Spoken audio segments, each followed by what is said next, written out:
Hi guys, welcome to cinema facts. Telangana ಹಾಗೂ Karnataka border ನಲ್ಲಿ ಇರುವ ಫಾರೆಸ್ಟ್ ಏರಿಯಾಗಳಲ್ಲಿ ನಿರಂತರವಾಗಿ ಯುವತಿಯರ ಕೊಲೆ ನಡೀತಾ ಇರುತ್ತೆ. ಪೊಲೀಸರು ರಿಕವರ್ ಮಾಡಿದ್ದ ಬಾಡಿಗಳಿಗೆ ತಲೆನೇ ಇರೋದಿಲ್ಲ. ಪ್ರತಿ ಬಾಡಿ ಮೇಲೆ ದೃಷ್ಟಿಗೊಂಬೆ ಇಟ್ಟು ಬಾಡಿನ ಡಿಸ್ಪ್ಲೇ ಮಾಡಿ ಹೋಗ್ತಾ ಇರ್ತಾನೆ ಆ ಸೀರಿಯಲ್ ಕಿಲ್ಲರ್. ಹೀಗಿರುವಾಗ ಡಿಟೆಕ್ಟಿವ್ ಆಗ್ಬೇಕು ಅನ್ನೋ ಕನಸು ಕಾಣ್ತಿರೋ ಚಿತ್ರದ ಹೀರೋ ಈ ಸೀರಿಯಲ್ ಮರ್ಡರ್ ಕೇಸ್ ಅನ್ನ ಸಾಲ್ವ್ ಮಾಡ್ಬೇಕು ಅಂತ ಡಿಸೈಡ್ ಮಾಡ್ತಾನೆ. ಸೊ ಹೀರೋ ಸೀರಿಯಲ್ ಕಿಲ್ಲರ್ ನ ಕಂಡು ಹಿಡಿತಾನ ಇಲ್ವಾ ಅನ್ನೋದನ್ನ ಕ್ಲೈಮ್ಯಾಕ್ಸ್ ನಲ್ಲಿ ಅನ್ಎಕ್ಸ್ಪೆಕ್ಟೆಡ್ ಟ್ವಿಸ್ಟ್ ಗಳ ಜೊತೆ ನಮ್ಗೆ ಹೇಳಿದ ಚಿತ್ರನೇ ಭೂತಾದಂ ಭಾಸ್ಕರ್ ನಾರಾಯಣ. ಮೂವಿ ಸ್ಟಾರ್ಟಿಂಗ್ ನಲ್ಲಿ ಕರ್ನಾಟಕ ಆಂಧ್ರ ಬಾರ್ಡರ್ ನ ಫಾರೆಸ್ಟ್ ಏರಿಯಾದಲ್ಲಿ ಯುವತಿಯರ ತಲೆ ಇಲ್ಲದ ಡೆಡ್ ಬಾಡಿ ಸಿಗ್ತಾ ಇದೆ. ಚಿಂಚೋಳಿ ಫಾರೆಸ್ಟ್ ಏರಿಯಾದಲ್ಲಿ ಈ ಡೆಡ್ ಬಾಡಿ ಸಿಕ್ಕಿರುತ್ತೆ. ಪೊಲೀಸರ ಪ್ರಕಾರ ಕಿಲ್ಲರ್ ಈ ಯುವತಿಯರನ್ನ ಕೊಲೆ ಮಾಡೋದಕ್ಕೂ ಮುಂಚೆ ಅವ್ರ ಮೇಲೆ ಅತ್ಯಾಚಾರ ಮಾಡಿದ ನಂತರ ಅವ್ರ ತಲೆ ಕತ್ತರಿಸಿ ದೃಷ್ಟಿಗೊಂಬೆ ಇಟ್ಟು ಬಾಡಿನ ಡಿಸ್ಪ್ಲೇ ಮಾಡ್ತಾ ಇದ್ದಾನೆ. ಇದುವರೆಗೂ 15 ಕೊಲೆಗಳು ಸೇಮ್ ಸ್ಟೈಲ್ ನಲ್ಲೇ ನಡೆದಿದೆ ಅಂತ. ಹಾಗೇನೆ ಕಟ್ ಮಾಡಿ ಒಂದು ಹುಡುಗಿನ ತೋರಿಸ್ತಾರೆ. ಆ ಕಿಲ್ಲರ್ ನ ನೆಕ್ಸ್ಟ್ ಟಾರ್ಗೆಟ್ ಇವಳೆ ಒಂದು ಚೇರ್ ನಲ್ಲಿ ಕೂರಿಸಿ ಕಟ್ ಹಾಕಿದ್ದಾನೆ. ಒಂದು ದೊಡ್ಡ ಖಡ್ಗ ತಗೊಂಡು ಆ ಹುಡುಗಿ ಹತ್ರ ಬರ್ತಾನೆ. ಒಂದು ಶಿವಲಿಂಗನ ಅವಳ ಬಾಯಿಗೆ ಹಾಕಿ ಅವಳ ಹಣೆಗೆ ಹೊಡೆದಿದ್ರಿಂದ ಅನ್ಕಾನ್ಶಿಯಸ್ ಆಗ್ತಾಳೆ. ಕಟ್ ಮಾಡಿದ್ರೆ ಇಬ್ರು ಡಿಟೆಕ್ಟಿವ್ ಭಾಸ್ಕರ್ನ ಹುಡ್ಕೊಂಡು ಬರ್ತಾರೆ. ಅಲ್ಲಿ ಭಾಸ್ಕರ್ನ ಫ್ರೆಂಡ್ ಪ್ರಸಾದ್ ಇದ್ದಾನೆ. ಇವನು ಜಾನ್ ಫಿಲಿಪ್ ಅಂಡ್ ಇವನು ಮಾರ್ಕ್ ಜೋಸೆಫ್. ಈಗ ಮಾರ್ಕ್ ಜೋಸೆಫ್ ಹೇಳ್ತಾನೆ, ಇವರು ನನ್ನ ಕೊಲೀಗ್ ಜಾನ್ ಫಿಲಿಪ್, ಇವ್ರ ಫೋನ್ ಮಿಸ್ ಆಗಿದೆ, ಅದಕ್ಕೆ ಇಲ್ಲಿ ಕರ್ಕೊಂಡ್ ಬಂದಿದ್ದೀನಿ. ಡಿಟೆಕ್ಟಿವ್ ಭಾಸ್ಕರ್ನ ಮೀಟ್ ಆಗ್ಬೋದಾ ಅಂತ. ಭಾಸ್ಕರ್ ತರ ಡಿಟೆಕ್ಟಿವ್ ಆಗ್ಬೇಕಂದ್ರೆ ಏನ್ ಮಾಡ್ಬೇಕು? ಸೊ ಈಗ ಪ್ರಸಾದ್ ಭಾಸ್ಕರ್ ಡಿಟೆಕ್ಟಿವ್ ಆಗೋದಕ್ಕೆ ಕಾರಣ ಏನು ಅಂತ ಒಂದು ಫ್ಲಾಶ್ ಬ್ಯಾಕ್ ಹೇಳ್ತಾನೆ. ಭಾಸ್ಕರ್ದು ಸ್ಮಾಲ್ ಫ್ಯಾಮಿಲಿ, ಮನೆ ನೋಡ್ಕೊಳ್ಳೋ ತಾಯಿ, ಆಫೀಸ್ಗೆ ಹೋಗಿ ಮನೆ ಖರ್ಚು ನೋಡ್ಕೊಳ್ಳೋ ಅವ್ರ ತಂದೆ, ಇಂಜಿನಿಯರಿಂಗ್ ಸ್ಟಡಿ ಮಾಡ್ತಿರೋ ಅಣ್ಣ, ಇವನ್ ಹೆಸರು ರವಿ. ಇನ್ನು ಭಾಸ್ಕರ್ ಬಗ್ಗೆ ಹೇಳ್ಬೇಕಂದ್ರೆ ಅವನ್ ಕಣ್ಣೆ ಅವನ್ ವೆಪನ್. ಭಾಸ್ಕರ್ಗೆ ಚಿಕ್ಕ ವಯಸ್ಸಿನಿಂದ ಐಸೈಟ್ ಇಶ್ಯೂ ಇರೋದ್ರಿಂದ ಪವರ್ ಗ್ಲಾಸ್ ನ ಹಾಕಿರ್ತಾನೆ. ಮನೆಯಲ್ಲಿ ಏನಾದ್ರೂ ಕಳೆದು ಹೋದ್ರೆ ಅದನ್ನ ಭಾಸ್ಕರ್ ಈಸಿಯಾಗಿ ಕಂಡು ಹಿಡಿತಿದ್ದ. ಸೊ ಅವನು ಪವರ್ ಗ್ಲಾಸ್ ಹಾಕಿರೋದ್ರಿಂದ ಯಾವುದೇ ಚಿಕ್ಕ ವಸ್ತು ಆದ್ರೂನು ಅವನ್ ಕಣ್ಣಿಗೆ ಈಸಿಯಾಗಿ ಕಾಣಿಸ್ತಾ ಇರುತ್ತೆ. ಭಾಸ್ಕರ್ ಲಕ್ಷ್ಮಿ ಅನ್ನೋ ಹುಡುಗಿನ ಲವ್ ಮಾಡ್ತಿದ್ದ. ಲಕ್ಷ್ಮಿಗೆ ಶ್ರಾವಣಿ ಅನ್ನೋ ಅಕ್ಕ ಇದ್ದಾಳೆ. ಹೀಗಿರುವಾಗ ರವಿ ಒಂದು ಹುಡುಗಿನ ಲವ್ ಮಾಡ್ತಿದ್ದ. ಆ ವಿಷಯ ಅವ್ರ ತಂದೆಗೆ ಗೊತ್ತಾಗಿದ್ರಿಂದ ಗಲಾಟೆ ನಡೆದಿದೆ. ಸೊ ಅವಳನ್ನ ಕರ್ಕೊಂಡು ಊರ್ ಬಿಟ್ಟು ಹೋಗ್ಬೇಕು ಅಂತ ಡಿಸೈಡ್ ಮಾಡ್ತಾನೆ. ಆ ಹುಡುಗಿ ಮನೆಗೆ ಹೋದಾಗ ಹುಡುಗಿ ತಂದೆ ಹಾಗೂ ಇವನ್ ಲವ್ವರ್ನ ಯಾರೋ ಕೊಲೆ ಮಾಡಿದ್ದಾರೆ. ಸೊ ಕ್ರೈಮ್ ಸೀನ್ಗೆ ಫಸ್ಟ್ ಇವನೇ ಬಂದಿರೋದ್ರಿಂದ ಇವನೇ ಅವ್ರಿಬ್ಬರನ್ನ ಕೊಲೆ ಮಾಡಿದ್ದು ಅಂತ ಹೇಳಿ ಪೊಲೀಸರು ಇವನ್ನ ಅರೆಸ್ಟ್ ಮಾಡ್ತಾರೆ. ಆದ್ರೆ ಭಾಸ್ಕರ್ ನಮ್ಮ ಅಣ್ಣ ಕೊಲೆ ಮಾಡಿಲ್ಲ ಅಂತ ಹೇಳಿ ಕ್ರೈಮ್ ಸೀನ್ಗೆ ಹೋಗ್ತಾನೆ. ಆದ್ರೆ ಯಾವುದೇ ಎವಿಡೆನ್ಸ್ ಸಿಗೋದಿಲ್ಲ. ಬೇಲ್ ಮೇಲೆ ರಿಲೀಸ್ ಆಗಿದ್ದ ರವಿ ಡಿಪ್ರೆಷನ್ಗೆ ಒಳಗಾಗಿ ಸೂಸೈಡ್ ಮಾಡ್ಕೊಂಡ. ಆಗ್ಲೇ ಆ ದಿನ ಭಾಸ್ಕರ್ಗೆ ಗೊತ್ತಾಯ್ತು ನಮ್ಮೂರಿನ ಪೊಲೀಸರಿಗೆ ನಿಜವಾದ ಕೊಲೆಗಾರನನ್ನ ಕಂಡು ಹಿಡಿಯೋ ತಾಕತ್ತಿಲ್ಲ ಅಂತ. ಸೊ ಅದಕ್ಕೆ ಅವನೇ ಇನ್ವೆಸ್ಟಿಗೇಷನ್ ಮಾಡಿ ನಿಜವಾದ ಕಿಲ್ಲರ್ ನ ಕಂಡು ಹಿಡಿಬೇಕು ಅಂತ ಡಿಸೈಡ್ ಮಾಡ್ತಾನೆ. ಅದಕ್ಕೆ ತುಂಬಾ ಇನ್ವೆಸ್ಟಿಗೇಷನ್ ಥ್ರಿಲ್ಲರ್ ಮೂವೀಸ್ ನ ನೋಡಿ ಮತ್ತೆ ಅದೇ ಕ್ರೈಮ್ ಸೀನ್ಗೆ ಬರ್ತಾನೆ. ಈ ಸಲ ಮನೆ ಸುತ್ತಮುತ್ತ ಎವಿಡೆನ್ಸ್ ಗೋಸ್ಕರ ಸರ್ಚ್ ಮಾಡಿದಾಗ ಆಗ್ಲೇ ಒಂದು ಶಿವಲಿಂಗ ಸಿಕ್ಕಿದೆ. ಸೊ ಡೌಟ್ ಶುರು ಆಗುತ್ತೆ. ರವಿ ಲವ್ ಮಾಡ್ತಿದ್ದ ಹುಡುಗಿ ಮುಸ್ಲಿಂ ಸಮುದಾಯಕ್ಕೆ ಸೇರಿದವಳು. ಹುಡುಗಿ ತಂದೆ ಹೆಸರು ಮೊಹಮ್ಮದ್ ಅಲಿ. ಹೀಗಿರುವಾಗ ಅವ್ರ ಮನೆ ಹತ್ರ ಶಿವಲಿಂಗ ಹೇಗ್ ಬಂತು ಅಂತ ಪೊಲೀಸ್ ಸ್ಟೇಷನ್ಗೆ ಹೋಗಿ ಈ ಶಿವಲಿಂಗ ಮೊಹಮ್ಮದ್ ಅಲಿ ಅವ್ರ ಮನೆ ಹತ್ರ ಸಿಕ್ತು. ಮೇ ಬಿ ಇದು ಅವ್ರನ್ನ ಕೊಲೆ ಮಾಡಿದ್ದ ಕ್ರಿಮಿನಲ್ದೇ ಆಗಿರ್ಬೋದು ಅಂತ. ಆದ್ರೆ ಪೊಲೀಸರು ಇವನ್ ಮಾತನ್ನ ಸೀರಿಯಸ್ ಆಗಿ ತಗೊಳ್ಳೋದೇ ಇಲ್ಲ. ಕೋರ್ಟ್ ಆ ಕೇಸನ್ನ ಕ್ಲೋಸ್ ಮಾಡ್ತು. ರವಿ ನಿರಪರಾಧಿ ಅನ್ನೋದಕ್ಕೆ ಯಾವುದೇ ಪ್ರೂಫ್ ಇಲ್ದೆ ಅಪರಾಧಿಯಾಗಿನೇ ಸತ್ತೋದ. ಆಗ್ಲೇ ಭಾಸ್ಕರ್ ಪೊಲೀಸ್ ಆಗ್ಬೇಕು ಅನ್ಕೊಂಡ. ಆದ್ರೆ ಕಣ್ಣಿನ ದೃಷ್ಟಿ ಸಮಸ್ಯೆ ಇರೋದ್ರಿಂದ ಅವನಿಂದ ಪೊಲೀಸ್ ಆಗೋದಕ್ಕೆ ಆಗ್ಲಿಲ್ಲ. ಸೊ ಅದಕ್ಕೆ ಡಿಟೆಕ್ಟಿವ್ ಆಗಿದ್ದಾನೆ. ಅಂದಿನಿಂದ ಈ ಏರಿಯಾದಲ್ಲಿ ಯಾವುದೇ ಕ್ರೈಮ್ ನಡೆದ್ರೂನು ರವಿ ಕೇಸ್ ತರ ಆಗ್ಬಾರ್ದು ಅಂತ ಅವನೇ ಇನ್ವೆಸ್ಟಿಗೇಷನ್ ಮಾಡ್ತಿದ್ದ ಅಂತ. ಸೊ ಈಗ ಕತೆ ಪ್ರೆಸೆಂಟ್ ಗೆ ಬರುತ್ತೆ. ಇವನೇ ಭಾಸ್ಕರ್ ಕೇಳ್ತಾನೆ, ಫೋನ್ ಕಳೆದು ಹೋಗಿದ್ಯಾ? ಹೇಗ್ ಗೊತ್ತಾಯ್ತು? ಬೆನ್ಸ್ ಕಾರ್ ಅಲ್ಲಿ ಬಂದಿದ್ದೀರಾ, ಕೈಯಲ್ಲಿ ಕಾಸ್ಟ್ಲಿ ವಾಚ್ ಇದೆ, ಆದ್ರೆ ಹಳೆ ಫೋನ್ ಇಟ್ಕೊಂಡಿದ್ದೀರಾ ಅಂದ್ರೆ ಫೋನ್ ಕಳೆದು ಹೋಗಿದೆ ಅಂತಾನೆ ಅರ್ಥ. ಅದು ಅಲ್ದೆ ಪೊಲೀಸ್ ಸ್ಟೇಷನ್ಗೆ ಹೋಗದೆ ನನ್ನ ಹುಡ್ಕೊಂಡು ಬಂದಿದ್ದೀರಾ ಅಂದ್ರೆ ಖಂಡಿತ ಫೋನ್ ಅಲ್ಲಿ ಏನೋ ಇಂಪಾರ್ಟೆಂಟ್ ಮ್ಯಾಟರ್ ಇದೆ ಅನ್ಸುತ್ತೆ. ಸರಿ, ಫೋನ್ ಎಲ್ಲಿ ಕಳ್ಕೊಂಡ್ರಿ? ವಿಕಾರಾಬಾದ್ ರೆಸಾರ್ಟ್ ನಲ್ಲಿ. ರೆಸಾರ್ಟ್ ಪೂರ್ತಿ ಸರ್ಚ್ ಮಾಡ್ದೆ, ಆದ್ರೆ ಫೋನ್ ಸಿಗ್ಲೇ ಇಲ್ಲ. ವಿಕಾರಾಬಾದ್ ರೆಸಾರ್ಟ್ ನಲ್ಲಿ CCTV ಕ್ಯಾಮೆರಾ ಇರೋದಿಲ್ಲ, ಯಾಕಂದ್ರೆ ಪೊಲಿಟಿಷಿಯನ್ಸ್ ರೆಗ್ಯುಲರ್ ಆಗಿ ಅಲ್ಲಿಗೇನೆ ಬರ್ತಾ ಇರ್ತಾರೆ. ಹೈದರಾಬಾದ್ ಇಂದ ಈ ಫಾರೆಸ್ಟ್ ಏರಿಯಾದ ರೆಸಾರ್ಟ್ ಗೆ ಬಂದಿದ್ದೀಯಾ ಅಂದ್ರೆ ಸೀಕ್ರೆಟ್ ಆಗಿ ಹುಡುಗಿ ಜೊತೆ ಮಜಾ ಮಾಡೋದಕ್ಕೆ ಬಂದಿದ್ದ ಅಂತ. ಆಗ ಮಾರ್ಕ್ ಜೋಸೆಫ್ ಹೇಳ್ತಾನೆ, ಹೌದು, ಇವರು ಒಂದು ಹುಡುಗಿನ ಬುಕ್ ಮಾಡಿ ಆ ರೆಸಾರ್ಟ್ ಗೆ ಹೋಗಿದ್ರು. ರೊಮ್ಯಾನ್ಸ್ ಮಾಡುವಾಗ ಫೋನ್ ನಲ್ಲಿ ವಿಡಿಯೋ ಶೂಟ್ ಮಾಡಿದ್ದಾರೆ. ಸೊ ಈಗ ಅದೇ ಫೋನ್ ಕಳೆದೋಗಿದೆ. ಆ ವಿಡಿಯೋ ಏನಾದ್ರೂ ಲೀಕ್ ಆದ್ರೆ ಇವ್ರ ಕತೆ ಅಷ್ಟೇ ಅಂತ. ಸರಿ, ಫೋನ್ ನ ಸೈಡ್ ಪಾಕೆಟ್ ನಲ್ಲೇ ಇಟ್ಕೊಂಡಿದ್ರಾ? ಹೌದು. ಸರಿ, ನಾಳೆ ಈವ್ನಿಂಗ್ ಅಷ್ಟ್ರಲ್ಲಿ ನಿಮ್ ಫೋನ್ ಸಿಗುತ್ತೆ ಅಂತ. ಜಾನ್ ಫಿಲಿಪ್ಗೆ ಫುಲ್ ಖುಷಿ ಆಗುತ್ತೆ. ಈಗ ಪ್ರಸಾದ್ ಕೇಳ್ತಾನೆ, ಅಷ್ಟೊಂದು ಕಾನ್ಫಿಡೆಂಟ್ ಆಗಿ ನಾಳೆ ಸಂಜೆನೆ ಅವ್ರ ಫೋನ್ ಸಿಗುತ್ತೆ ಅಂತ ಹೇಗ್ ಹೇಳ್ದೆ? ಸೊ ಈಗ ಭಾಸ್ಕರ್ ಏನ್ ನಡೆದಿರ್ಬೋದು ಅಂತ ಇಮ್ಯಾಜಿನೇಷನ್ ಮಾಡ್ಕೊಳ್ತಾರೆ. ಜಾನ್ ಫಿಲಿಪ್ ಆ ಹುಡುಗಿನ ಕರ್ಕೊಂಡು ರೆಸಾರ್ಟ್ ಗೆ ಬಂದಿದ್ದಾನೆ. ಆ ರೂಮ್ ಕೀ ತೆಗೆಯುವಾಗ ಅವನ್ ಫೋನ್ ಡಸ್ಟ್ ಬಿನ್ ಒಳಗಡೆ ಬಿದ್ದೋಗಿದೆ. ಅದೇ ಸಮಯಕ್ಕೆ ರೂಮ್ ಹತ್ರ ಬಂದಿದ್ದ ವಾಚ್ಮನ್ ಸತೀಶ್ಗೆ ಆ ಫೋನ್ ಸಿಕ್ಕಿದೆ. ಆಗ ಪ್ರಸಾದ್ ಕೇಳ್ತಾನೆ, ಇನ್ ಕೇಸ್ ನಿನ್ನ ಇಮ್ಯಾಜಿನೇಷನ್ ತಪ್ಪಾಗಿ ವಾಚ್ಮನ್ ಸತೀಶ್ ಹತ್ರ ಆ ಫೋನ್ ಇಲ್ದೆ ಹೋದ್ರೆ? ಬೆಳಗ್ಗೆ ಮಸ್ತಾನ್ ಸತೀಶ್ಗೆ ದುಡ್ಡು ಕೊಡ್ತಿರೋದನ್ನ ನೋಡ್ದೆ. ಸೊ ಸತೀಶ್ ಫೋನ್ ನ ಮಾರಿದ್ದಾನೆ. ಸೊ ಫೋನ್ ಕದ್ದಿರೋದು watchman Satish. So Bhaskar guess ಮಾಡಿದಂತೆ ವಾಚ್ಮನ್ ಸತೀಶ್ ಆ ಫೋನ್ ನ ಕದ್ದಿರ್ತಾನೆ ಅಂಡ್ ಅದನ್ನ ಮಸ್ತಾನ್ ಅನ್ನೋ ವ್ಯಕ್ತಿಗೆ ಮಾರಿದ್ದ. ಆ ಫೋನ್ ಆಲ್ರೆಡಿ ಅನ್ಲಾಕ್ ಆಗಿದೆ. ಜಾನ್ ಫಿಲಿಪ್ ಆ ಫೋನ್ ನಲ್ಲಿ ಶೂಟ್ ಮಾಡಿದ್ದ ವಿಡಿಯೋನ ಪ್ರಸಾದ್ ನೋಡ್ತಾನೆ. ಆ ಫೋನ್ ಕಂಡು ಹಿಡಿದು ಕೊಟ್ಟಿದ್ರಿಂದ ಜಾನ್ ಫಿಲಿಪ್ಗೆ ಫುಲ್ ಖುಷಿ ಆಗುತ್ತೆ. ಚಿಕ್ಕ ವಯಸ್ಸಿನಿಂದ ಭಾಸ್ಕರ್ ಲವ್ ಮಾಡ್ತಿದ್ದ ಲಕ್ಷ್ಮಿ ಇವಳೆ ಈಗ ಪ್ರೆಸ್ ರಿಪೋರ್ಟರ್ ಆಗಿ ಕೆಲಸ ಮಾಡ್ತಾ ಇದ್ದಾಳೆ. ಲಕ್ಷ್ಮಿ ಅವರ ಅಕ್ಕ ಶ್ರಾವಣಿ ಕೂಡ ಒಬ್ಬನ್ನ ಲವ್ ಮಾಡ್ತಾ ಇದ್ದಾಳೆ. ಭಾಸ್ಕರ್ ಲಕ್ಷ್ಮಿನ ಲವ್ ಮಾಡ್ತಿರೋ ವಿಷಯ ಇವಳಿಗೆ ಚಿಕ್ಕ ವಯಸ್ಸಿಂದ ಗೊತ್ತಿರೋದ್ರಿಂದ ಅವಳು ಕೂಡ ಭಾಸ್ಕರ್ಗೆ ಹೆಲ್ಪ್ ಮಾಡ್ತಾಳೆ. ಕಟ್ ಮಾಡಿದ್ರೆ ಒಂದು ಮರದ ಹತ್ರ ತಲೆ ಕಟ್ಟಾಗಿರೋ ಹುಡುಗಿ ಡೆಡ್ ಬಾಡಿ ಸಿಗುತ್ತೆ. ಜೊತೆಗೆ ದೃಷ್ಟಿಗೊಂಬೆ ಕೂಡ ಇದೆ. ಸ್ಪಾಟ್ಗೆ ಬಂದ ಭಾಸ್ಕರ್ ಬಾಡಿಲಿ ಎಲ್ಲೂ ಬ್ಲಡ್ ಕಾಣಿಸ್ತಾ ಇಲ್ಲ. ಹಾಗಾದ್ರೆ ಬೇರೆಲ್ಲೋ ಕೊಲೆ ಮಾಡಿ ನಂತರ ಇಲ್ಲಿಗೆ ತಂದು ಡಿಸ್ಪ್ಲೇ ಮಾಡಿದ್ದಾನೆ ಆ ಕಿಲ್ಲರ್. ಮರದಿಂದ ಮಾಡಿರೋ ದೃಷ್ಟಿಗೊಂಬೆ ಇದೆ. ಸೊ ಹಾಗಾದ್ರೆ ತಲೆ ಎಲ್ಲಿದೆ? ಪೊಲೀಸರು ಹಾಗೂ ಫಾರೆನ್ಸಿಕ್ ಅವರು ಸ್ಪಾಟ್ಗೆ ಬಂದು ಪರಿಶೀಲನೆ ಮಾಡ್ತಾ ಇದ್ದಾರೆ. ಬಾಡಿನ ಚೆಕ್ ಮಾಡ್ತಿರೋ ಫಾರೆನ್ಸಿಕ್ ಡಾಕ್ಟರ್ ಹೆಸರು ರುದ್ರವೇಣಿ. ಈಗ ಇಂದ್ರಜಿತ್ ಅನ್ನೋ ಪೊಲೀಸ್ ಕೇಳ್ತಾರೆ, ಈ ಸಲ ಆದ್ರೂ ಕ್ಲೂ ಸಿಕ್ತಾ ಅಂತ. ಕ್ಲೂಸ್ ಏನು ಸಿಕ್ಕಿಲ್ಲ. ಆದ್ರೆ ಈ ಡೆಡ್ ಬಾಡಿಗೂ ಇದಕ್ಕೂ ಮುಂಚೆ ಸಿಕ್ಕಿದ್ದ ಡೆಡ್ ಬಾಡೀಸ್ಗೂ ಡಿಫ್ರೆನ್ಸ್ ಇದೆ. ಅದೇನಂದ್ರೆ ಈ ಹುಡುಗಿಯ 2 ಕೈಗಳಿಗೆ ಸೇಮ್ ಸ್ಟಿಚಸ್ ಇದೆ. ಅಂದ್ರೆ ಇವಳಿಗೆ ಇದ್ದ ಎಕ್ಸ್ಟ್ರಾ ಫಿಂಗರ್ಸ್ ನ ಕಟ್ ಮಾಡಿದ್ದಾರೆ. ಈ ಸೀರಿಯಲ್ ಕಿಲ್ಲಿಂಗ್ ಮಾಡೋರಿಗೆ 10 ಫಿಂಗರ್ಸ್ ಇದ್ರೆ ಏನು, 12 ಫಿಂಗರ್ಸ್ ಇದ್ರೆ ಏನು? ಅವ್ರ ಉದ್ದೇಶ ಇರೋದು ಕೊಲೆ ಮಾಡೋದು ಅಷ್ಟೇ ಅಲ್ವಾ? ಅವನು ಪದೇ ಪದೇ ಕೊಲೆ ಮಾಡ್ತಾನೆ ಇದ್ದಾನೆ. ನಮ್ಮಿಂದ ಒಂದೇ ಒಂದು ಕ್ಲೂ ಕೂಡ ಕಂಡು ಹಿಡಿಯೋದಕ್ಕೆ ಆಗ್ಲೇ ಇಲ್ಲ ಅಂತ. ಒಂದೇ ಒಂದು ಕ್ಲೂ ಸಿಗ್ಲಿ, ಆ ಕಿಲ್ಲರ್ ಯಾರು ಅಂತ ಕಂಡು ಹಿಡಿತೀನಿ. ಸ್ಪಾಟ್ಗೆ ಬಂದ ಲಕ್ಷ್ಮಿ ಇಂದ್ರಜಿತ್ ನ ಕೇಳ್ತಾಳೆ, ಈ ಸಲನು ಕ್ಲೂ ಸಿಗ್ಲಿಲ್ವಾ ಅಂತ. ಇಂದ್ರಜಿತ್ ಹೇಳ್ತಾನೆ, ಇಲ್ಲ, ಇದೇ ತರ ಎಷ್ಟೋ ಕೊಲೆಗಳು ಸೇಮ್ ಪ್ಯಾಟರ್ನ್ ನಲ್ಲೇ ನಡೆದಿದೆ. ಆದ್ರೆ ನಿನ್ನಿಂದ ಒಂದೇ ಒಂದು ಕ್ಲೂನ ಕಂಡು ಹಿಡಿಯೋದಕ್ಕೆ ಆಗ್ಲಿಲ್ವಾ? ನಾನು ಏನ್ ಮಾಡ್ಲಿ ಲಕ್ಷ್ಮಿ? ಸತ್ತೋಗಿರೋ 16 ಹುಡುಗಿರ್ ತಲೆ ಎಲ್ಲಿದೆ ಅಂತಾನೆ ಗೊತ್ತಿಲ್ಲ. ಸುತ್ತಮುತ್ತ ಪೊಲೀಸ್ ಸ್ಟೇಷನ್ ನಲ್ಲಿ ಒಂದೇ ಒಂದು ಮಿಸ್ಸಿಂಗ್ ಕಂಪ್ಲೇಂಟ್ ಕೂಡ ರಿಜಿಸ್ಟರ್ ಆಗಿಲ್ಲ. ಸತ್ತೋಗಿರೋ ಹುಡುಗಿರ್ ಫಿಂಗರ್ ಪ್ರಿಂಟ್ಸ್ ಯಾವುದೇ ಗವರ್ಮೆಂಟ್ ರೆಕಾರ್ಡ್ ನಲ್ಲಿ ಇಲ್ಲ. ಹೀಗಿರುವಾಗ ಹೇಗ್ ಕೇಸ್ ನ ಸಾಲ್ವ್ ಮಾಡೋದು ಅಂತ ಲಕ್ಷ್ಮಿ ತುಂಬಾ ಅಪ್ಸೆಟ್ ಆಗಿದ್ದಾಳೆ. ಯಾಕಂದ್ರೆ ದಿನ ಕಳೆದಂತೆ ಕೊಲೆಗಳು ಜಾಸ್ತಿ ಆಗ್ತಿದೆ. ಆದ್ರೆ ಪೊಲೀಸರಿಂದ ಯಾವುದೇ ಕ್ಲೂಸ್ ನ ಕಂಡು ಹಿಡಿಯೋದಕ್ಕೆ ಆಗ್ತಾನೆ ಇಲ್ಲ. ಈ ಸಮಯದಲ್ಲಿ ತಮಾಷೆ ಮಾಡಿದ್ರಿಂದ ಭಾಸ್ಕರ್ ಮೇಲೆ ಕೋಪ ಮಾಡ್ಕೊಳ್ತಾಳೆ. ಸುಮ್ನೆ ಡಿಟೆಕ್ಟಿವ್ ಅಂತ ಹೇಳ್ಕೊಂಡು ಸುತ್ತಾಡ್ತಿದ್ರೆ ಸಾಲ್ದು. ಇದುವರೆಗೂ 16 ಕೊಲೆಗಳು ಸೇಮ್ ಪ್ಯಾಟರ್ನ್ ನಲ್ಲೇ ನಡೆದಿದೆ. ಒಂದೇ ಒಂದು ಕ್ಲೂನ ಕಂಡು ಹಿಡಿಯೋದಕ್ಕೆ ಆಗ್ಲಿಲ್ವಾ ಅಂತ ಬೇಜಾರ್ ಮಾಡ್ಕೊಳ್ತಾಳೆ. ಈ ಸೀರಿಯಲ್ ಕಿಲ್ಲರ್ ನ ಹೇಗೆ ಕಂಡು ಹಿಡಿಯೋದು ಅಂತ ಡಿಸ್ಕಸ್ ಮಾಡ್ತಾ ಇರುವಾಗ ಯಾರೋ ಸ್ಟೇಷನ್ ಹೊರಗಡೆ ಗಲಾಟೆ ಮಾಡ್ತಾ ಇದ್ದಾನೆ. ಅವನ್ನ ನೋಡಿ ಇಂದ್ರಜಿತ್ ಭಾಸ್ಕರ್ಗೆ ಹೇಳ್ತಾನೆ, ಇವನೊಬ್ಬ ಗೂರ್ಖ, ಇವನ್ ಲವರ್ ಮಿಸ್ಸಿಂಗ್ ಅಂತ ಕಂಪ್ಲೇಂಟ್ ಕೊಟ್ಟಿದ್ದ. ಇದ್ರಲ್ಲಿ ಇಂಟ್ರೆಸ್ಟಿಂಗ್ ವಿಷಯ ಏನಂದ್ರೆ ಇವನ್ ಲವರ್ ಹುಡುಗಿ ಅಲ್ಲ, ಅವಳು ಟ್ರಾನ್ಸ್ಜೆಂಡರ್ ಅಂದ್ರೆ ಮಂಗಳಮುಖಿ. ಅವಳು ಮಿಸ್ಸಿಂಗ್ ಆಗಿರೋದು ನೇಪಾಳ್ ನಲ್ಲಿ, ಆದ್ರೆ ಇವನು ಕಂಪ್ಲೇಂಟ್ ರಿಜಿಸ್ಟರ್ ಮಾಡಿರೋದು ಮಾತ್ರ ಇಲ್ಲಿ. ಇದನ್ನ ಕೇಳಿ ಭಾಸ್ಕರ್ಗೆ ಆಶ್ಚರ್ಯ ಆಗುತ್ತೆ. ಪ್ರಸಾದ್ ಹೇಳ್ತಾನೆ, ಈ ಕೇಸ್ ತುಂಬಾ ಕಾಂಪ್ಲಿಕೇಟೆಡ್ ಆಗಿದೆ. ನೀನೇನಾದ್ರೂ ಈ ಸೀರಿಯಲ್ ಕಿಲ್ಲರ್ ನ ಕಂಡು ಹಿಡಿದ್ರೆ ಸ್ಟೇಟ್ ಪೂರ್ತಿ ಫೇಮಸ್ ಆಗ್ತೀಯಾ ಅಂತ. ಈ ಕಡೆ ಕರ್ನಾಟಕದಲ್ಲೂ ಅದೇ ಪ್ಯಾಟರ್ನ್ ನಲ್ಲಿ ಕೊಲೆಗಳು ನಡೀತಾ ಇರುತ್ತೆ. ಇಲ್ಲಿ ಕೇಸನ್ನ ಎಂಕ್ವೈರಿ ಮಾಡ್ತಿರೋದು ಶಂಕರ್ ಅನ್ನೋ ಸಿಐ. ಇದು ಚಿಂಚೋಳಿ ಅನ್ನೋ ಫಾರೆಸ್ಟ್ ಏರಿಯಾ. ಇದು ಕರ್ನಾಟಕ ಆಂಧ್ರ ಬಾರ್ಡರ್ ಆಗಿರುತ್ತೆ. ಸೇಮ್ ಪ್ಯಾಟರ್ನ್ ನಲ್ಲೇ ಕೊಲೆ ಆಗಿದೆ. ಹುಡುಗಿ ತಲೆ ಮಿಸ್ಸಿಂಗ್. ಎಷ್ಟೇ ಸರ್ಚ್ ಮಾಡಿದ್ರೂನು ತಲೆ ಸಿಗೋದೇ ಇಲ್ಲ. ಕೈ ಸುಟ್ಟೋಗಿದೆ. ವಿಷಯ ಗೊತ್ತಾಗಿದ್ರಿಂದ ಲಕ್ಷ್ಮಿ, ಭಾಸ್ಕರ್ ಹಾಗೂ ಪ್ರಸಾದ್ ಸ್ಪಾಟ್ಗೆ ಬರ್ತಾರೆ. ಯಾಕಂದ್ರೆ ಈ ಏರಿಯಾ ಇವ್ರು ಇರೋ ಏರಿಯಾದ ಪಕ್ಕದಲ್ಲೇ ಇರುತ್ತೆ. ಲಕ್ಷ್ಮಿ ಶಂಕರ್ಗೆ ಹೇಳ್ತಾಳೆ, ಸರ್, ನಾನು ಪ್ರೆಸ್ ರಿಪೋರ್ಟರ್. ಲಾಸ್ಟ್ 3 ಇಯರ್ಸ್ ಇಂದ ಈ ಕೇಸನ್ನ ಫಾಲೋ ಮಾಡ್ತಾ ಇದ್ದೀನಿ. ಅದಕ್ಕೆ ಇಲ್ಲಿವರೆಗೂ ಬಂದಿದ್ದೀನಿ. ಏನಾದ್ರೂ ಕ್ಲೂಸ್ ಸಿಕ್ತಾ ಅಂತ. ಕ್ಲೂಸ್ ಏನು ಸಿಕ್ಕಿಲ್ಲ. ವಿಕ್ಟಿಮ್ಸ್ ನ ಫಿಂಗರ್ ಪ್ರಿಂಟ್ಸ್ ಇರೇಸ್ ಆಗಿದೆ. ಲಕ್ಷ್ಮಿ ಭಾಸ್ಕರ್ ಹಾಗೂ ಪ್ರಸಾದ್ ನ ಇವ್ರಿಗೆ ಪರಿಚಯ ಮಾಡಿಸ್ತಾಳೆ. ಭಾಸ್ಕರ್, ನಾನು ಡಿಟೆಕ್ಟಿವ್ ಅಂತಾನೆ ಹೇಳ್ತೇನೆ. ಆ ಡೆಡ್ ಬಾಡಿ ಕಾಲಲ್ಲಿ ಆಗಿರೋ ಗಾಯದ ಗುರುತು ನೋಡಿ ಭಾಸ್ಕರ್ಗೆ ಏನೋ ಫ್ಲಾಶ್ ಆಗುತ್ತೆ. ಆಕ್ಚುಲಿ ಲಕ್ಷ್ಮಿ ಅವರ ಅಕ್ಕ ಶ್ರಾವಣಿ ಕಾಲಿಗೆ ಗಾಯ ಆಗಿರುವಾಗ ಭಾಸ್ಕರ್ ಅವಳ ಗಾಯಕ್ಕೆ ಫಸ್ಟ್ ಏಡ್ ಮಾಡಿರ್ತಾನೆ. ಸೊ ಹಾಗಾದ್ರೆ ಇದು ಶ್ರಾವಣಿ ಬಾಡಿನೇ ಅನ್ನೋದು ಕನ್ಫರ್ಮ್ ಆಗುತ್ತೆ. ಅವಳ ಜೊತೆ ಕಳೆದ ಕ್ಷಣಗಳನ್ನ ಯೋಚನೆ ಮಾಡ್ತಾ ಬೇಜಾರ್ ಮಾಡ್ಕೊಳ್ತಾನೆ.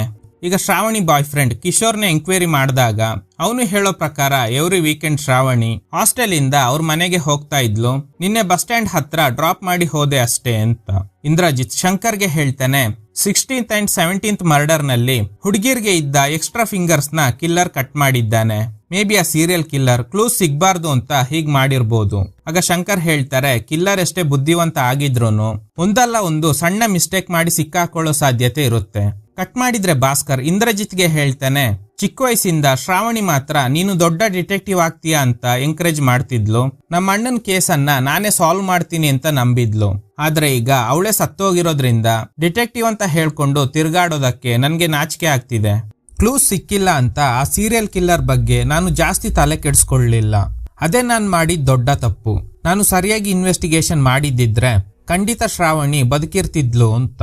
ಖಂಡಿತ ಆ ಸೀರಿಯಲ್ ಕಿಲ್ಲರ್ನ ಕಂಡು ಹಿಡಿದು ಈ ಕೇಸ್ನ ಕ್ಲೋಸ್ ಮಾಡ್ತೀನಿ. ಇಂದ್ರಜಿತ್ ಹೇಳ್ತಾನೆ, 2 ಸ್ಟೇಟ್ ಪೊಲೀಸರಿಂದ ಆ ಕಿಲ್ಲರ್ನ ಕಂಡು ಹಿಡಿಯೋದಕ್ಕೆ ಆಗಿಲ್ಲ. ಸೊ ನಿನ್ಗೆ ಈ ಕೇಸ್ನಲ್ಲಿ ಏನೇ ಹೆಲ್ಪ್ ಬೇಕಾದ್ರೂ ನಾನ್ ಮಾಡ್ತೀನಿ ಅಂತ. ಶ್ರಾವಣಿ ಅವ್ರ ತಾಯಿ ತುಂಬಾ ದುಃಖದಲ್ಲಿ ಇದ್ದಾರೆ. ಲಕ್ಷ್ಮಿ 2 ದಿನದಿಂದ ಏನು ತಿಂದಿಲ್ಲ ಅಂತ ಭಾಸ್ಕರ್ಗೆ ಹೇಳ್ತಾರೆ. ಭಾಸ್ಕರ್ ಲಕ್ಷ್ಮಿಗೆ ಸಮಾಧಾನ ಮಾಡಿ, ನಾನು ಇನ್ವೆಸ್ಟಿಗೇಷನ್ ಮಾಡಿ ಆ ಕಿಲ್ಲರ್ನ ಕಂಡು ಹಿಡಿತೀನಿ ಅಂತ. ಲಕ್ಷ್ಮಿ ಇವನ್ ಕೆನ್ನೆಗೆ ಹೊಡಿತಾಳೆ. ನಿಮ್ಮ ಅಣ್ಣನ ಕೇಸನ್ನ ಸಾಲ್ವ್ ಮಾಡ್ತೀನಿ ಅಂತ ಹೇಳಿತಾನೆ ನೀನು ಡಿಟೆಕ್ಟಿವ್ ಆಗಿದ್ದು, ಆದ್ರೆ ಇದುವರೆಗೂ ಏನು ಲೀಡ್ ಸಿಕ್ಕಿಲ್ಲ, ಸುಮ್ನೆ ಹೊರಗಡೆ ಹೋಗು ಅಂತ ಸರಿಯಾಗಿ ಬೈತಾಳೆ. ಕಟ್ ಮಾಡಿದ್ರೆ ನೆಕ್ಸ್ಟ್ ಡೇ ಇಂದ ಈ ಕೇಸ್ ಬಗ್ಗೆ ಸೀರಿಯಸ್ ಆಗಿ ಎಂಕ್ವೈರಿ ಶುರು ಮಾಡ್ತಾನೆ. ಆಟೋಪ್ಸಿ ರಿಪೋರ್ಟ್ ಪ್ರಕಾರ ಶ್ರಾವಣಿ ಅರೌಂಡ್ 3 PM ಗೆ ಸತ್ತೋಗಿದ್ದಾಳೆ. ಕಿಶೋರ್ ಅವಳನ್ನ ಡ್ರಾಪ್ ಮಾಡಿರೋದು 2 ಗಂಟೆಗೆ. ಅಂದ್ರೆ ಹೈದರಾಬಾದ್ ನಲ್ಲೇ ಸಾಯಿಸಿ ಚಿಂಚೋಳಿ ಫಾರೆಸ್ಟ್ ಏರಿಯಾದಲ್ಲಿ ಬಾಡಿನ ಡಿಸ್ಪ್ಲೇ ಮಾಡಿದ್ದಾರೆ. ಕಿಲ್ಲರ್ನ ಕಂಡು ಹಿಡಿಯೋದಕ್ಕೆ ನಾನು ಕೂಡ ಹೆಲ್ಪ್ ಮಾಡ್ತೀನಿ ಅಂತ ಕಿಶೋರ್ ಹೇಳ್ತಾನೆ. ಶ್ರಾವಣಿ ಹಾಸ್ಟೆಲ್ ನಲ್ಲಿ ಸ್ಟೇ ಆಗಿದ್ರಿಂದ ಅವಳ ಫ್ರೆಂಡ್ಸ್ ನ ಎಂಕ್ವೈರಿ ಮಾಡ್ತಾರೆ. ಫ್ರೆಂಡ್ಸ್ ಹೇಳೋ ಪ್ರಕಾರ ಶ್ರಾವಣಿ ಕೆಲವು ದಿನಗಳಿಂದ ಅಪ್ಸೆಟ್ ಆಗಿದ್ಲು. ರೀಸನ್ ಕೇಳಿದಾಗ ಹೇಳಿಲ್ಲ ಅಂತ. Bus stand CCTV footages check ಮಾಡ್ತಾರೆ. ಆದ್ರೆ ಯಾವುದೇ ಲೀಡ್ ಸಿಗೋದಿಲ್ಲ. ಕಾಮನ್ ಆಗಿ ಶ್ರಾವಣಿ ಲಕ್ಷ್ಮಿ ಹತ್ರ ಇಲ್ಲ ಅಂದ್ರೆ ನನ್ನ ಹತ್ರ ಏನೇ ಪ್ರಾಬ್ಲಮ್ ಇದ್ರೂನು ಹೇಳ್ತಿದ್ಲು. ಅವಳ ಫ್ರೆಂಡ್ ಹೇಳೋ ಪ್ರಕಾರ ಶ್ರಾವಣಿ ಅಪ್ಸೆಟ್ ಆಗಿದ್ಲು. ಏನ್ ಸಮಸ್ಯೆ ಆಗಿರ್ಬೋದು? ಅದು ಅಲ್ಲದೆ ಬಸ್ ಸ್ಟ್ಯಾಂಡ್ CCTVಯಲ್ಲಿ ಶ್ರಾವಣಿ ಇಲ್ಲ. ಎಲ್ಲಿಗೆ ಹೋಗಿರ್ಬೋದು? ಟೆನ್ಷನ್ ನಲ್ಲಿ ಸಿಗರೆಟ್ ಹೊಡಿತಾ ಇರುವಾಗ ಯಾವ್ದೋ ಕಾರ್ ಪರ್ಪಸ್ ಆಗಿ ಭಾಸ್ಕರ್ಗೆ ಡಿಕ್ಕಿ ಹೊಡೆಯುತ್ತೆ. ಸ್ಮಾಲ್ ಇಂಜುರಿ ಆಗಿರೋದ್ರಿಂದ ಹಾಸ್ಪಿಟಲ್ ನಲ್ಲಿ ಟ್ರೀಟ್ಮೆಂಟ್ ತಗೋತಾ ಇದ್ದಾನೆ. ಹಾಸ್ಪಿಟಲ್ಗೆ ಬಂದ ಪೇರೆಂಟ್ಸ್, ಅದರಲ್ಲೂ ಇವನ್ ತಂದೆ, ನಿಮ್ಮ ಅಣ್ಣನ್ ಸಾವಿಗೆ ಕಾರಣ ಆದ ಕಿಲ್ಲರ್ನ ಕಂಡು ಹಿಡಿತೀನಿ ಅಂತ ಹೇಳ್ತಾನೆ ಇದ್ದೀಯಾ, ಆದ್ರೆ ಇದುವರೆಗೂ ಏನು ಮಾಡಿಲ್ಲ. ಅಷ್ಟರಲ್ಲಿ ಲಕ್ಷ್ಮಿ ಬರ್ತಾಳೆ. ಸಾರಿ, ಏನೋ ಕೋಪದಲ್ಲಿ ಹೊಡೆದ್ಬಿಟ್ಟೆ. ಹೇಗಾಯ್ತು ಈ ಆಕ್ಸಿಡೆಂಟ್? ಯಾರೋ ಗೊತ್ತಿಲ್ಲ, ರೋಡ್ ಸೈಡ್ ಅಲ್ಲಿ ಇರುವಾಗ ಡಿಕ್ಕಿ ಹೊಡೆದು ಹೋಗ್ಬಿಟ್ಟ ಅಂತ. ಸರಿ, ನಾಳೆಯಿಂದ ನಾನು ಕೂಡ ನಿಮ್ಮ ಇನ್ವೆಸ್ಟಿಗೇಷನ್ಗೆ ಹೆಲ್ಪ್ ಮಾಡ್ತೀನಿ. ನೆಕ್ಸ್ಟ್ ಡೇ 3 ಜನ ಸೇರಿ ಎಂಕ್ವೈರಿ ಶುರು ಮಾಡ್ತಾರೆ. ಫಸ್ಟ್ ಆ ಸೀರಿಯಲ್ ಕಿಲ್ಲರ್ ದೃಷ್ಟಿಗೊಂಬೆಯನ್ನ ಡೆಡ್ ಬಾಡಿ ಮೇಲೆ ಇಟ್ಟು ಹೋಗ್ತಿದ್ದ. ಸೊ ಆ ಮರದ ದೃಷ್ಟಿಗೊಂಬೆ ಮಾಡ್ತಿರೋರ್ ಬಗ್ಗೆ ಎಂಕ್ವೈರಿ ಮಾಡ್ತಾರೆ. ಅವರು ಹೇಳೋ ಪ್ರಕಾರ ನಮ್ ತಾತನ್ ಕಾಲದಲ್ಲಿ ಆ ತರದ ದೃಷ್ಟಿಗೊಂಬೆಯನ್ನ ತಯಾರು ಮಾಡ್ತಿದ್ರು, ಆದ್ರೆ ಈಗ ಯಾರು ಕೂಡ ಆ ತರದ ದೃಷ್ಟಿಗೊಂಬೆ ಮಾಡ್ತಿಲ್ಲ ಅಂತ. ಡೆಡ್ ಬಾಡಿ ಪಕ್ಕದಲ್ಲಿ ಸಿಕ್ಕಿದ್ದ ಟೈರ್ ಮಾರ್ಕ್ಸ್ ನ ಚೆಕ್ ಮಾಡಿದಾಗ ಅದು ಆಟೋ ರಿಕ್ಷಾ ಟೈರ್ ಮಾರ್ಕ್ ಅನ್ನೋದು ಕನ್ಫರ್ಮ್ ಆಗುತ್ತೆ. ಆ ಹುಡುಗಿರಿಗೆಲ್ಲ ವೈಟ್ ಸ್ಯಾರಿ ಉಡ್ಸಿ ಕೊಲೆ ಮಾಡಿರ್ತಾರೆ. ಆ ಡೆಡ್ ಬಾಡಿ ಸಿಕ್ಕಿರೋ ಸ್ಪಾಟ್ ನ ಮಾರ್ಕ್ ಮಾಡಿದ್ರೆ ಏನೋ ಒಂದ್ ಶೇಪ್ ತರ ಫಾರ್ಮ್ ಆಗ್ತಿದೆ. ಮರ್ಡರ್ ನ ಬೇರೆಲ್ಲೋ ಮಾಡಿ ಡೆಡ್ ಬಾಡೀಸ್ ನ ಆಟೋ ರಿಕ್ಷಾನಲ್ಲಿ ತಂದು ಫಾರೆಸ್ಟ್ ಏರಿಯಾದಲ್ಲಿ ಇಡ್ತಾ ಇದ್ದಾರೆ. ಅದಕ್ಕೆ ರಿಕವರಿ ಮಾಡಿದ್ದ ಬಾಡಿ ಸುತ್ತ ರಕ್ತ ಇರಲಿಲ್ಲ. ಆಗ ಲಕ್ಷ್ಮಿ ಹೇಳ್ತಾಳೆ, ಆ ಸೀರಿಯಲ್ ಕಿಲ್ಲರ್ ಫಸ್ಟ್ 5 ಮರ್ಡರ್ಸ್ ನ ಕರ್ನಾಟಕ ಫಾರೆಸ್ಟ್ ರೀಜಿಯನ್ ನಲ್ಲೇ ಮಾಡಿದ್ದಾನೆ. ಆಮೇಲೆ ಮರ್ಡರ್ಸ್ ಎಲ್ಲ ನಮ್ ಫಾರೆಸ್ಟ್ ರೀಜಿಯನ್ ನಲ್ಲೇ ನಡೆದಿತ್ತು. ಆದ್ರೆ ಈಗ ಅಂದ್ರೆ 13 ವರ್ಷಗಳ ನಂತರ ಮತ್ತೆ ಕರ್ನಾಟಕ ಫಾರೆಸ್ಟ್ ರೀಜಿಯನ್ ನಲ್ಲಿ ಮರ್ಡರ್ಸ್ ನಡೆದಿದೆ ಅಂತ. ಸೊ ಅದಕ್ಕೆ ಚಿಂಚೋಳಿಗೆ ಬರ್ತಾರೆ, CI ಶಂಕರ್ನ ಮೀಟ್ ಆಗೋದಕ್ಕೆ ಅಂತ. ಶಂಕರ್ ಒಂದು ಹುಡುಗಿನ ದತ್ತು ತಗೊಂಡು ಸಾಕ್ತಾ ಇರ್ತಾರೆ. ಶಂಕರ್ನ ಮೀಟ್ ಆಗಿ, ಆ ಸೀರಿಯಲ್ ಕಿಲ್ಲರ್ ಕೇಸ್ನ ನಾವು ಎಂಕ್ವೈರಿ ಮಾಡ್ತಾ ಇದ್ದೀವಿ, ಏನೇ ಟ್ರೈ ಮಾಡಿದ್ರೂ ಯಾವುದೇ ಲೀಡ್ ಸಿಕ್ಕಿಲ್ಲ. ಈ ಕೇಸ್ಗೆ ಸಂಬಂಧಿಸಿದಂತೆ ನಿಮ್ಮಿಂದ ಏನಾದ್ರೂ ಇನ್ಫಾರ್ಮೇಶನ್ ಸಿಗ್ಬೋದಾ ಅಂತ. ನಾನು ಸ್ಟೇಷನ್ಗೆ ಕಾಲ್ ಮಾಡಿ ಹೇಳ್ತೀನಿ, ಅಲ್ಲೋಗಿ ಕಲೆಕ್ಟ್ ಮಾಡ್ಕೊಳ್ಳಿ ಅಂತ ಹೇಳ್ತಾರೆ. ಸ್ಟೇಷನ್ಗೆ ಹೋಗಿ ಡೆಡ್ ಬಾಡೀಸ್ಗೆ ಉಡ್ಸಿದ್ದ ವೈಟ್ ಸ್ಯಾರಿನ ಚೆಕ್ ಮಾಡ್ತಾರೆ. ಒಂದು ಸ್ಯಾರಿಯಲ್ಲಿ ಮಾತ್ರ ಸ್ಟ್ಯಾಂಪ್ ಮಾರ್ಕ್ ಇದೆ. ಅದರಲ್ಲಿರೋ ಲೆಟರ್ಸ್ ನ ನೋಟ್ ಮಾಡ್ತಾರೆ. ಡಿಕೋಡ್ ಮಾಡಿದಾಗ ಈ ಅಡ್ರೆಸ್ ಹೈದರಾಬಾದ್ದು ಅನ್ನೋದು ಗೊತ್ತಾಗುತ್ತೆ. ಶ್ರಾವಣಿ ಡೆಡ್ ಬಾಡಿ ಸಿಕ್ಕಿರೋದು ಕರ್ನಾಟಕ ಬಾರ್ಡರ್ ನಲ್ಲಿ. ಶ್ರಾವಣಿಗೆ ಉಡ್ಸಿದ್ದ ಸ್ಯಾರಿ ಮೇಲೆ ಇದ್ದ ಸ್ಟ್ಯಾಂಪ್ ನ ಅಡ್ರೆಸ್ ಹೈದರಾಬಾದ್ ನಲ್ಲಿ ಇರುವ ಒಂದು ಹಾಸ್ಪಿಟಲ್ದು.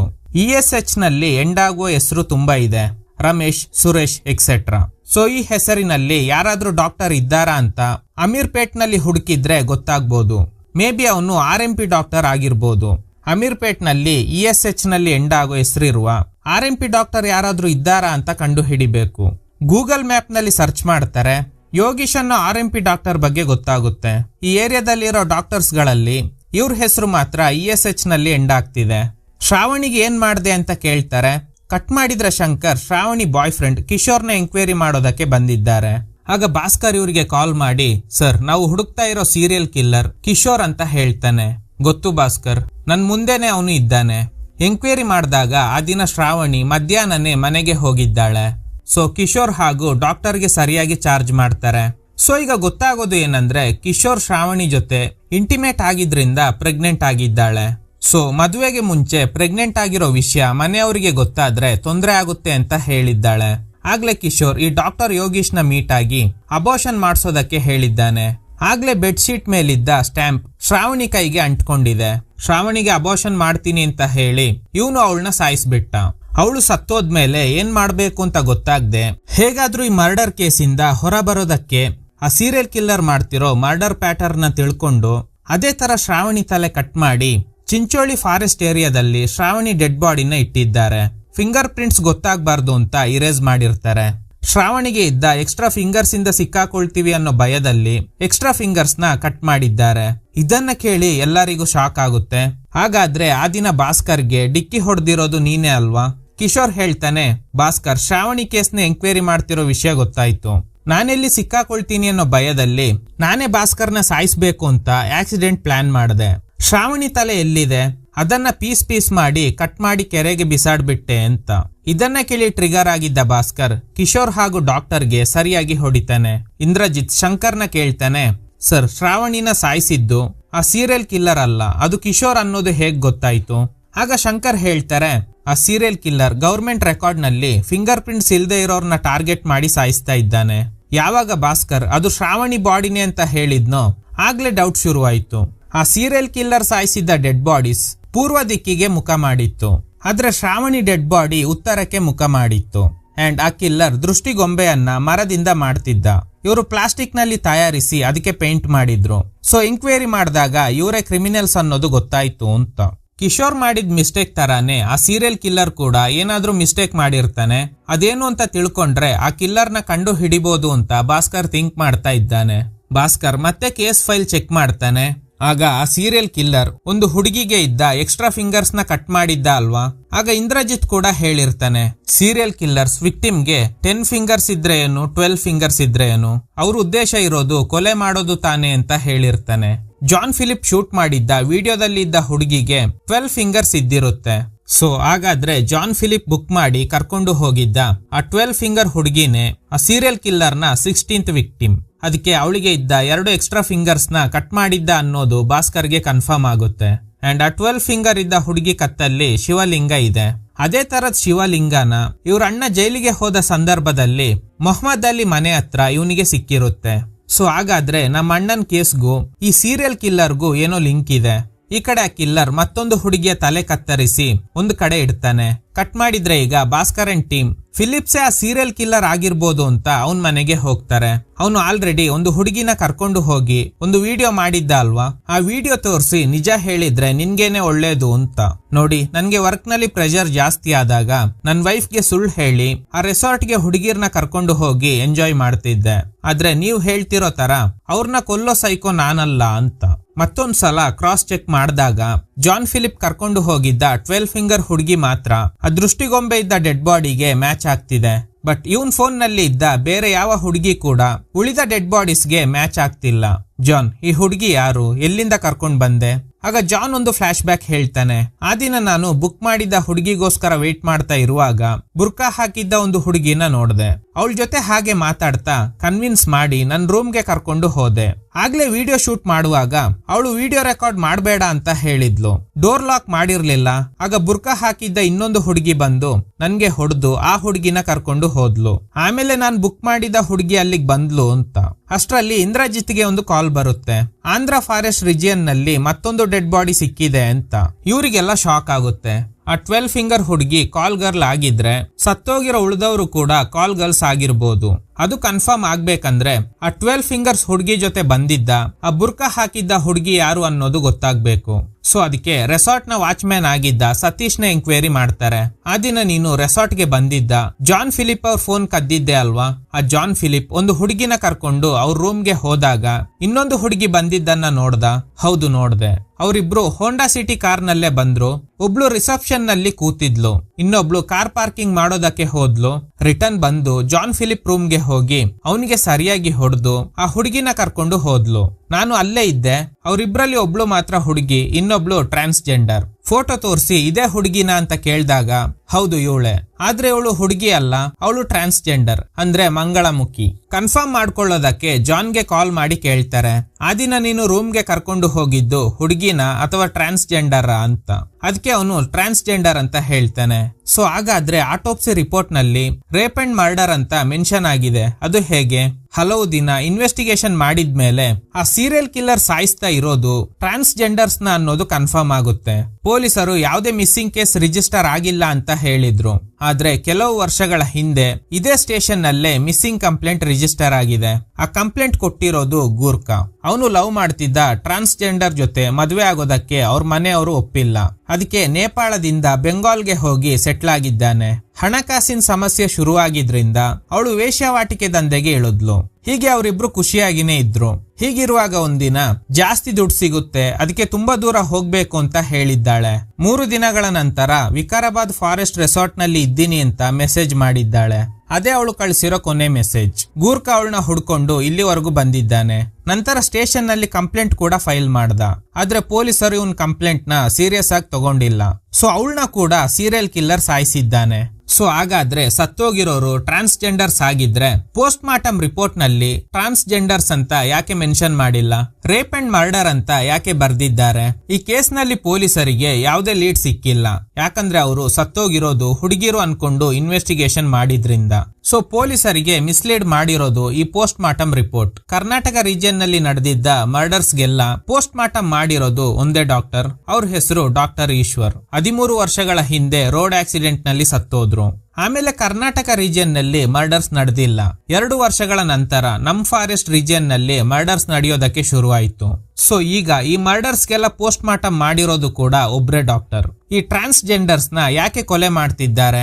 ಇದು ಕೊಲೆ ಅಲ್ಲ, ಬಲಿ ಕೊಡ್ತಾ ಇದ್ದಾರೆ. ಪ್ರಾಣಿಗಳನ್ನ ಬಲಿ ಕೊಡ್ಬೇಕಂದ್ರೆ ಅದರ ಪಾರ್ಟ್ಸ್ ಪರ್ಫೆಕ್ಟ್ ಆಗಿ ಇರಬೇಕು. ಸೊ ಅದಕ್ಕೆ ಆ ಸೀರಿಯಲ್ ಕಿಲ್ಲರ್ ಚೂಸ್ ಮಾಡಿದ್ದ ಟ್ರಾನ್ಸ್ಜೆಂಡರ್ಗೆ 12 ಫಿಂಗರ್ಸ್ ಇದ್ದಿದ್ರಿಂದ ಅದನ್ನ ಕಟ್ ಮಾಡಿ ನಂತರ ಬಲಿ ಕೊಟ್ಟಿದ್ದಾನೆ. ಅವರು ಪಕ್ಕಾ ಪ್ಲಾನ್ ಮಾಡಿ ಕಳೆದ 18 ವರ್ಷಗಳಿಂದ ಇದೇ ಪ್ಯಾಟರ್ನ್ ನಲ್ಲೇ ಬಲಿ ಕೊಡ್ತಾ ಇದ್ದಾರೆ. ಸೊ ಹಾಗಾದ್ರೆ ಆ ಡಾಕ್ಟರ್ಸೇ ಸೀರಿಯಲ್ ಕಿಲ್ಲರ್ಸ್? ಅದು ಗೊತ್ತಾಗ್ಬೇಕಂದ್ರೆ ಆ ಪೋಸ್ಟ್ ಮಾರ್ಟಮ್ ಮಾಡಿದ್ದ ಡಾಕ್ಟರ್ ನಟರಾಜ್ ನ ಎಂಕ್ವೈರಿ ಮಾಡಬೇಕು. ಅಲ್ಲೋಗಿ ನೋಡಿದ್ರೆ ಆ ಡಾಕ್ಟರ್ಗೆ ಯಾರು ಶೂಟ್ ಮಾಡಿ ಸಾಯಿಸಿದ್ದಾರೆ. ಈ ಡಾಕ್ಟರೇ ಸೀರಿಯಲ್ ಕಿಲ್ಲರ್ ಅನ್ಕೊಂಡ್ವಿ, ಆದ್ರೆ ನಿಜವಾದ ಕಿಲ್ಲರ್ ಇವ್ರನ್ನ ಸಾಯಿಸಿ ನಮ್ಗೆ ಟ್ವಿಸ್ಟ್ ಕೊಟ್ಬಿಟ್ಟ ಅಂತ. ಆಗ ಭಾಸ್ಕರ್ ಹೇಳ್ತಾನೆ, ಇವ್ರನ್ನ ಯಾರು ಕೊಲೆ ಮಾಡಿಲ್ಲ, ಅವರೇ ಸೂಸೈಡ್ ಮಾಡ್ಕೊಂಡಿದ್ದಾರೆ. ಸಾಯೋಕು ಮುಂಚೆ ಇದ್ದ ಫೋಟೋಸ್ನೆಲ್ಲ ಸುಟ್ಟಾಕಿದ್ದಾರೆ, ನಮ್ಗೆ ಯಾವುದೇ ಲೀಡ್ ಸಿಗ್ಬಾರ್ದು ಅಂತ. ದೇವ್ರ ರೂಮ್ ಚೆಕ್ ಮಾಡಿದಾಗ ಡೆಡ್ ಬಾಡೀಸ್ ಹತ್ರ ಇರ್ತಿದ್ದ ದೃಷ್ಟಿಗೊಂಬೆ ಇದೆ, ಅದಕ್ಕೆ ಏನೋ ಕ್ಷುದ್ರ ಪೂಜೆ ಮಾಡಿದ್ದಾರೆ. ಲಕ್ಷ್ಮಿ ಹೇಳ್ತಾಳೆ, ಆ ಸೀರಿಯಲ್ ಕಿಲ್ಲರ್ ಬಗ್ಗೆ ರಿಸರ್ಚ್ ಮಾಡುವಾಗ ಈ ದೃಷ್ಟಿಗೊಂಬೆ ಬಗ್ಗೆ ಕೂಡ ರಿಸರ್ಚ್ ಮಾಡಿದ್ದೀನಿ. ದೃಷ್ಟಿಗೊಂಬೆ ಅನ್ನೋದು ಭಸ್ಮಾಸುರನ ತಲೆ. ದುರ್ವಾಸ ಮುನಿಯ ಶಾಪಕ್ಕೆ ಒಳಗಾಗಿ ದೇವತೆಗಳು ಶಕ್ತಿ ಕಳ್ಕೊಂಡ್ರು. ಇದರಿಂದ ರಾಕ್ಷಸರ ದಾಳಿಗೆ ದೇವತೆಗಳು ಬಲಿಯಾಗ್ತಾ ಇದ್ರು. ಆಗ ದೇವೇಂದ್ರ ಮಹಾವಿಷ್ಣು ಹತ್ರ ಹೋಗಿ ಬೇಡ್ಕೊಂಡಾಗ ಮಹಾವಿಷ್ಣು ಹೇಳ್ತಾನೆ, ಸಮುದ್ರ ಮಂಥನ ಮಾಡಿ ಅಮೃತ ಬರುತ್ತೆ, ಅದನ್ನ ಕುಡಿದ್ರೆ ನಿಮ್ ಶಕ್ತಿ ಮತ್ತೆ ಸಿಗುತ್ತೆ ಅಂತ ಹೇಳಿದ್ರು. ಆದ್ರೆ ಅದು ನಿಮ್ಮಿಂದ ಮಾತ್ರ ಸಾಧ್ಯ ಇಲ್ಲ. ರಾಕ್ಷಸರ ಸಹಾಯ ತಗೊಳ್ಳಿ, ಸಹಾಯ ಮಾಡಿದ್ರೆ ಅಮೃತ ಕೊಡ್ತೀವಿ ಅಂತ ಹೇಳಿ. ಇದೇ ವಿಷ್ಣು ದೇವೇಂದ್ರನಿಗೆ ಕೊಟ್ಟ ಸಲಹೆ. ಸೊ ಈಗ ದೇವತೆಗಳು ಹಾಗೂ ರಾಕ್ಷಸರು ಸೇರಿ ಅಮೃತಕ್ಕೋಸ್ಕರ ಸಮುದ್ರ ಮಂಥನ ಮಾಡಿದ್ರು. ಭಸ್ಮಾಸುರ ದೇವತೆಗಳ ವೇಷದಲ್ಲಿ ದೇವತೆಗಳ ಜೊತೆ ಇದ್ದ. ಜೊತೆಗೆ ಅಮೃತ ಬಂತು. ದೇವತೆಗಳು ರಾಕ್ಷಸರಿಗೆ ಮೋಸ ಮಾಡಿ ಅಮೃತ ಕುಡಿದ್ರು. ಅಮೃತ ಕೇಳಿದ್ದ ರಾಕ್ಷಸರ ತಲೆಯನ್ನ ಕತ್ತರಿಸಿದ್ರು. ದೇವತೆಗಳ ವೇಷದಲ್ಲಿದ್ದ ಭಸ್ಮಾಸುರ ಅಮೃತ ಕುಡಿತಾ ಇರೋದನ್ನ ದೇವತೆಗಳು ಕಂಡು ಹಿಡಿದು ಭಸ್ಮಾಸುರನ ತಲೆ ಕಟ್ ಮಾಡಿದ್ರು. ಆದ್ರೆ ಆಗ ಅಷ್ಟೇ ಅಮೃತ ಕುಡ್ದಿದ್ರಿಂದ ಅಮೃತ ಭಸ್ಮಾಸುರನ ತಲೆಗೆ ಹೋಗಿತ್ತು. ಅದಕ್ಕೆ ಇವರು ತಲೆ ಕಟ್ ಮಾಡಿದ್ರೂನು ತಲೆ ಜೀವಂತವಾಗಿನೇ ಇತ್ತು. ಇದನ್ನ ನೋಡಿ ದೇವತೆಗಳು ಹೆದ್ರಿ ಓಡಿ ಹೋದ್ರು. ನಂತರ ಶುಕ್ರಗುರು ಶಿವನಿಗೋಸ್ಕರ ತಪಸ್ಸು ಮಾಡಿ ಮತ್ತೆ ಭಸ್ಮಾಸುರನಿಗೆ ಜೀವ ಬರೋ ಹಾಗೆ ಮಾಡಿದ್ರು. ಆಮೇಲೆ ಭಸ್ಮಾಸುರ ದೇವತೆಗಳ ವಿರುದ್ಧ ಸೇಡು ತೀರಿಸಿಕೊಳ್ಳೋದಕ್ಕೆ ಶಿವನಿಗೋಸ್ಕರ ತಪಸ್ಸು ಮಾಡಿ ವರ ಪಡ್ಕೊಂಡು ಶಿವನ ವಿರುದ್ಧನೇ ಪ್ರಯೋಗ ಮಾಡ್ದ. ಆಗ ಮಹಾವಿಷ್ಣು ಮೋಹಿನಿ ರೂಪದಲ್ಲಿ ಬಂದು ಭಸ್ಮಾಸುರನನ್ನ ಸಾಯಿಸಿದ್ರು. ಆದ್ರೆ ಅಮೃತ ಕುಡ್ದಿದ್ದ ತಲೆ ಮಾತ್ರ ಸಜೀವವಾಗಿ ಪ್ರಾಣದಿಂದನೇ ಇತ್ತು. ಅದಕ್ಕೇನೆ ಯಾರ ಕಣ್ಣು ಬೀಳಬಾರ್ದು ಅಂತ ಮನೆ ಮುಂದೆ ದೃಷ್ಟಿಗೊಂಬೆ ಇಡೋದು. ಸೊ ಹಾಗಾದ್ರೆ ಸೀರಿಯಲ್ ಕಿಲ್ಲರ್ ಕೇಸ್ಗೂ ಭಸ್ಮಾಸುರನಿಗೂ ಏನೋ ಲಿಂಕ್ ಇದೆ ಅನ್ಸುತ್ತೆ. ಆ ಡಾಕ್ಟರ್ ನಟರಾಜ್ ಯಾವುದೇ ಪ್ರೂಫ್ ಸಿಗ್ಬಾರ್ದು ಅಂತ ಫೋಟೋಸ್ನೆಲ್ಲ ಸುಟ್ಟು ಹಾಕಿರ್ತಾರೆ. ಅರ್ಧ ಸುಟ್ಟಿರೋ ಫೋಟೋನಲ್ಲಿ ಒಂದು ಹೋಂಡಾ ಸಿಟಿ ಕಾರ್ ಇದೆ. ಆ ದಿನ ರೆಸಾರ್ಟ್ಗೆ ಇಬ್ರು ಬುರ್ಕಾ ಹಾಕೊಂಡು ಬಂದಿದ್ರು ಅಲ್ವಾ, ಆ ಹುಡುಗಿ ಹಾಗೂ ಈ ಡಾಕ್ಟರ್ಗೆ ಏನೋ ಲಿಂಕ್ ಇರ್ಬೋದು ಅಂತ ಗೆಸ್ ಮಾಡ್ತಾರೆ. ಯಾಕಂದ್ರೆ ಇದೇ ತರದ ಕಾರ್ನಲ್ಲೇ ಆ ದಿನ ಅವರಿಬ್ರು ರೆಸಾರ್ಟ್ಗೆ ಬಂದಿರ್ತಾರೆ. ಇನ್ನೊಂದು ಫೋಟೋನಲ್ಲಿ ಯಾವ್ದೋ ಕಾಲೇಜ್ನ ಹೆಸರಿದೆ. ಅಲ್ಲಿಗೆ ಹೋದ್ರೆ ಆ ಹುಡುಗಿ ಬಗ್ಗೆ ಏನಾದ್ರೂ ಇನ್ಫಾರ್ಮೇಶನ್ ಸಿಗ್ಬೋದು. ನಂತರ ಅವಳನ್ನ ಎಂಕ್ವೈರಿ ಮಾಡಿದ್ರೆ ನಮ್ಗೆ ಏನಾದ್ರೂ ಲೀಡ್ ಸಿಗ್ಬೋದು ಅಂತ. ಅಲ್ಲೋಗಿ ಎಂಕ್ವೈರಿ ಮಾಡಿದಾಗ forensic doctor Rudraveni IT gold medalist ಅನ್ನೋದು ಗೊತ್ತಾಗುತ್ತೆ. ಹೀಗಿರುವಾಗ ಹೇಗೆ ಫಾರೆನ್ಸಿಕ್ ಡಿಪಾರ್ಟ್ಮೆಂಟ್ ನಲ್ಲಿ ಕೆಲಸ ಮಾಡಿದ್ರು ಅನ್ನೋ ಡೌಟ್ ಕೂಡ ಶುರುವಾಗುತ್ತೆ. ಮತ್ತಷ್ಟು ಮಾಹಿತಿ ಕಲೆಕ್ಟ್ ಮಾಡಿದಾಗ ರುದ್ರವೇಣಿ MBBS ಕೂಡ ಮಾಡಿದ್ರು ಅನ್ನೋದು ಗೊತ್ತಾಗುತ್ತೆ. ಸತ್ತೋಗಿರೋ ಎಲ್ಲರೂ ಟ್ರಾನ್ಸ್ಜೆಂಡರ್ಸ್ ಅನ್ನೋ ವಿಷಯ ಯಾರಿಗೂ ಗೊತ್ತಾಗಬಾರ್ದು ಅಂತ ಫಾರೆನ್ಸಿಕ್ ರಿಪೋರ್ಟ್ ಕೊಟ್ಟಿದ್ದ ರುದ್ರವೇಣಿ ಅಂಡ್ ಪೋಸ್ಟ್ ಮಾರ್ಟಮ್ ಮಾಡಿದ್ದ doctor Nataraj rape and murder ಅಂತ ಫಾಲ್ಸ್ ರಿಪೋರ್ಟ್ ಕೊಟ್ಟು ಈ ಕೇಸ್ ನ ಮಿಸ್ಲೀಡ್ ಮಾಡಿದ್ದಾರೆ. ರುದ್ರವೇಣಿ ಹಾಗೂ ನಟರಾಜ್ಗೆ ಏನೋ ಲಿಂಕ್ ಇದೆ ಅನ್ಸುತ್ತೆ. ನೆಕ್ಸ್ಟ್ ರುದ್ರವೇಣಿ ಸ್ಟೇ ಆಗಿದ್ದ ಫ್ಲಾಟ್ಗೆ ಅವಳು ಇಲ್ದೇ ಇರೋ ಟೈಮ್ ನೋಡ್ಕೊಂಡು ಅಲ್ಲಿಗೆ ಹೋಗ್ತಾರೆ. ಅದೇ ಫ್ಲಾಟ್ ನಲ್ಲೇ ಮಾರ್ಕ್ ಜೋಸೆಫ್ ಕೂಡ ಸ್ಟೇ ಆಗಿರ್ತಾನೆ. ಮಾರ್ಕ್ ಜೋಸೆಫ್ ಒಬ್ಬ ಹ್ಯಾಕರ್ ಕೂಡ ಆಗಿರ್ತಾನೆ. ಅವ್ನ್ ಹೆಲ್ಪ್ ತಗೊಂಡು ರುದ್ರವೇಣಿ ಫ್ಲಾಟ್ ಒಳಗಡೆ ಹೋಗ್ತಾರೆ. ಅಲ್ಲೋಗಿ ಅವ್ರ ಸಿಸ್ಟಮ್ ನ ಹ್ಯಾಕ್ ಮಾಡಿ ನೋಡಿದಾಗ ಇದುವರೆಗೂ ಸತ್ತೋಗಿರೋ ಎಲ್ಲಾ ಟ್ರಾನ್ಸ್ಜೆಂಡರ್ಸ್ ಡೀಟೇಲ್ಸ್ ಇದೆ. ಅವ್ರದೆಲ್ಲ ಒಂದೇ ಜಾತಕ ಆಗಿರುತ್ತೆ. ಜಾನ್ ಫಿಲಿಪ್ ಆ ದಿನ ಕರ್ಕೊಂಡು ಹೋಗಿದ್ದ ಟ್ರಾನ್ಸ್ಜೆಂಡರ್ ಡೀಟೇಲ್ ಕೂಡ ಇದೆ. ಸಿಸ್ಟಮ್ ಹ್ಯಾಕ್ ಆಗಿರೋ ನೋಟಿಫಿಕೇಶನ್ ರುದ್ರವೇಣಿ ಫೋನ್ಗೆ ಬಂದಿದ್ರಿಂದ ಗಾಬರಿಯಾಗಿ ಫ್ಲಾಟ್ ಕಡೆ ಬರ್ತಾ ಇದ್ದಾಳೆ. ರುದ್ರವೇಣಿ ಫ್ಲಾಟ್ ಹತ್ರ ಬರ್ತಿರೋದನ್ನ ನೋಡಿ ಇವರೆಲ್ಲ ಹೊರಗಡೆ ಬಂದು ಹೈಡ್ ಆಗ್ತಾರೆ. ಫ್ಲಾಟ್ಗೆ ಬಂದ ರುದ್ರವೇಣಿಗೆ ಯಾರೋ ಕಾಲ್ ಮಾಡಿ ನಾವು ಮಾಡ್ತಿರೋ ಪೂಜೆನ ತಡೆಯೋದಕ್ಕೆ ದೇವತೆಗಳು ಮಾನವ ರೂಪ ತಾಳಿ ಪೂಜೆಗೆ ಅಡ್ಡಿ ಮಾಡ್ತಾ ಇದ್ದಾರೆ, ನೀನು ನಿನ್ನ ಕರ್ತವ್ಯ ಮಾಡಿದ್ದೀಯಾ ಅಂತ. ರುದ್ರವೇಣಿ ಫ್ಲಾಟ್ ಒಳಗಡೆ ಹೋದ್ಮೇಲೆ ಡೋರ್ ನಾಕ್ ಮಾಡ್ತಾರೆ. ಆದ್ರೆ ಡೋರ್ ಓಪನ್ ಮಾಡ್ತಾನೆ ಇಲ್ಲ. ಡೋರ್ ಬ್ರೇಕ್ ಮಾಡಿ ನೋಡಿದ್ರೆ ರುದ್ರವೇಣಿ ಶೂಟ್ ಮಾಡ್ಕೊಂಡು ಸತ್ತೋಗಿದ್ದಾಳೆ. ಈ ಫ್ಲಾಟ್ ಓನರ್ ಹತ್ರ ಎಂಕ್ವೈರಿ ಮಾಡಿದಾಗ ಪ್ರಾರಂಭದಲ್ಲಿ ರುದ್ರವೇಣಿ ಜೊತೆ ದಾನವಲಿಂಗೇಶ್ವರ್ ಅನ್ನೋ ವ್ಯಕ್ತಿ ಕೂಡ ಇದ್ದ. 2 ವರ್ಷಗಳ ಹಿಂದೆ ರುದ್ರವೇಣಿ ಅವ್ರ ತಾಯಿ ತೀರ್ ಹೋದ್ಮೇಲೆ ಈ ಫ್ಲಾಟ್ ನಲ್ಲಿ ರುದ್ರವೇಣಿ ಮಾತ್ರ ಇದ್ರು. ಸೊ ಹಾಗಾದ್ರೆ ಆ ದಾನವಲಿಂಗೇಶ್ವರ್ ಎಲ್ಲಿದ್ದಾನೆ? ಮುಂಬೈನಲ್ಲಿ. ಅವ್ರ ಫೋಟೋ ಏನಾದ್ರೂ ಇದೆಯಾ? ನನ್ ಮಗಳು ಮದ್ವೆಗೆ ಬಂದಿದ್ರು, ಫೋಟೋ ತರ್ತೀನಿ ಅಂತ ಹೇಳಿ ಅಲ್ಲಿಂದ ಹೋಗ್ತಾರೆ. ಆಗ ಭಾಸ್ಕರ್ ದೇವ್ರ ರೂಮ್ ನ ಚೆಕ್ ಮಾಡಿದಾಗ ದೃಷ್ಟಿಗೊಂಬೆಗೆ ಪೂಜೆ ಮಾಡಿರೋ ತರ ಇದೆ. ಗೋಡೆ ಮೇಲೆ ಮೋಹಿನಿ ವಧೆ ಅಂತ ಬರ್ದಿದೆ. ಅಂಡ್ CI ಶಂಕರ್ ಅವ್ರ ಮಗಳು ಫೋಟೋ ಕೂಡ ಇದೆ. ಭಾಸ್ಕರ್ ಹೇಳ್ತಾನೆ ಇದುವರೆಗೂ 17 ಜನರನ್ನ ಸಾಯಿಸಿದ್ದಾರೆ. ಅವರು ನೆಕ್ಸ್ಟ್ ಟಾರ್ಗೆಟ್ ಮಾಡಿರೋದು ಶಂಕರ್ ಸರ್ ಅವರು ದತ್ತು ತಗೊಂಡಿರೋ ಟ್ರಾನ್ಸ್ಜೆಂಡರ್ ಮೋಹಿನಿ ಚಂದ್ರನ. ಅವಳು ಟ್ರಾನ್ಸ್ಜೆಂಡರ್ ಅಂತ ಪ್ರಸಾದ್ ಶಾಕ್ ಆಗ್ತಾನೆ. 18 ಅಂತ 4 ಸಲ ಬರ್ದಿದ್ದಾರೆ. ಇಂದು ನ್ಯೂಮರಾಲಜಿ ಪ್ರಕಾರ 18 ಅಂದ್ರೆ 9 ಅಂತ ಅರ್ಥ. 9 ಅಂದ್ರೆ ಏಂಜಲ್ ನಂಬರ್. 4 ಸಲ 18 ಅಂತ ಬರ್ದಿದ್ದಾರೆ ಅಂದ್ರೆ 9ನೇ ತಿಂಗಳು 9ನೇ ದಿನ 9 ಗಂಟೆಗೆ ಅಂದ್ರೆ ಇವತ್ತು 9 ಗಂಟೆಗೆ ಅವರು ಮೋಹಿನಿ ಚಂದ್ರನ ಬಲಿ ಕೊಡ್ತಾರೆ. ಇಂದ್ರಜಿತ್ಗೆ ಹೇಳಿ ಶಂಕರ್ ಸರ್ಗೆ ಇನ್ಫಾರ್ಮ್ ಮಾಡ್ಬೇಕು ಅಂತ. ಈಗ ಫ್ಲಾಟ್ ಓನರ್ ಫೋಟೋ ತೋರಿಸಿ ಇವನೇ ದಾನವಲಿಂಗೇಶ್ವರ್ ಅಂತ ಹೇಳ್ತಾರೆ. ಫೋಟೋ ನೋಡಿ ಇವ್ರಿಗೆ ಶಾಕ್ ಆಗುತ್ತೆ. ಯಾಕಂದ್ರೆ ಇದೇ ವ್ಯಕ್ತಿ ಭಾಷಾ ಅಂತ ಹೆಸರಿಟ್ಕೊಂಡು ಮೆಕ್ಯಾನಿಕ್ ಆಗಿರ್ತಾನೆ. ಈ ಕಡೆ ಲಕ್ಷ್ಮಿ ಗೂರ್ಖನ ಭೇಟಿಯಾಗಿ ನೀವು ಹುಡುಕ್ತಾ ಇರೋ ನಿಮ್ ವೈಫ್ ಆಲ್ರೆಡಿ ಸತ್ತೋಗಿದ್ದಾರೆ ಅಂತ ಹೇಳ್ತಾಳೆ. ಇದನ್ನ ಕೇಳಿಸ್ಕೊಳ್ತಿದ್ದ ದಾನವಲಿಂಗೇಶ್ವರ್ ಗೂರ್ಖ ತಲೆಗೆ ಹೊಡೆದು ಸಾಯಿಸಿ ಲಕ್ಷ್ಮಿನ ಕಿಡ್ನಾಪ್ ಮಾಡ್ತಾನೆ. ಈ ದಾನವಲಿಂಗೇಶ್ವರ್ ಭಾಷಾ ಅಂತ ಹೆಸರಿಟ್ಕೊಂಡು ಮೆಕ್ಯಾನಿಕ್ ಆಗಿದ್ರಿಂದ ಅವ್ರ ಶಾಪ್ ಹತ್ರ ಬಂದು ನೋಡ್ತಾರೆ. ನೋಡಿದ್ರೆ ಗೂರ್ಖ ಸತ್ತೋಗಿದ್ದಾನೆ. ಆ ದಾನವಲಿಂಗೇಶ್ವರ್ ಮೋಹಿನಿಗೋಸ್ಕರ ಶಂಕರ್ ಸರ್ ಮನೆಗೆ ಹೋಗಿರ್ಬೋದು ಅಂತ ಭಾಸ್ಕರ್ ಹೇಳ್ತಾನೆ. ಏನೋ ಶಬ್ದ ಕೇಳಿಸುತ್ತೆ. ಹೋಗಿ ನೋಡಿದ್ರೆ ದಾನವಲಿಂಗೇಶ್ವರ್ ಜಪ ಮಾಡ್ತಾ ಇದ್ದಾನೆ. ನೀನೇ ಸೀರಿಯಲ್ ಕಿಲ್ಲರ್ ಅನ್ನೋದು ಗೊತ್ತಾಯ್ತು, ಸರೆಂಡರ್ ಆಗು ಅಂತ ಹೇಳ್ತಾರೆ.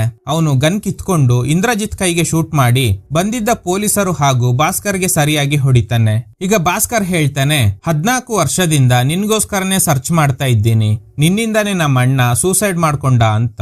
ಈಗ ಇವನು ಒಂದು ಫ್ಲಾಶ್ ಬ್ಯಾಕ್ ಹೇಳ್ತಾನೆ. ಆಕ್ಚುಲಿ ರುದ್ರವೇಣಿ ಟ್ರಾನ್ಸ್ಜೆಂಡರ್ಸ್ಗೆ ದುಡ್ಡಿನ ಆಸೆ ತೋರಿಸಿ ದಾನವಲಿಂಗೇಶ್ವರ್ ಹತ್ರ ಕಳಿಸ್ತಾ ಇದ್ಲು. ಇವನು ಕರ್ಕೊಂಡು ಹೋಗಿ ಆ ಸೀರಿಯಲ್ ಕಿಲ್ಲರ್ ಹತ್ರ ಬಿಡ್ತಿದ್ದ. ನಂತರ ಆ ಕಿಲ್ಲರ್ ಅವ್ರನ್ನ ಸಾಯಿಸಿ ಹೀಗೆ ಡಿಸ್ಪ್ಲೇ ಮಾಡಿ ಹೋಗ್ತಿದ್ದ. ಆ ದಿನ ಜಾನ್ ಫಿಲಿಪ್ ರೂಮ್ ನಲ್ಲಿ ಇದ್ದ.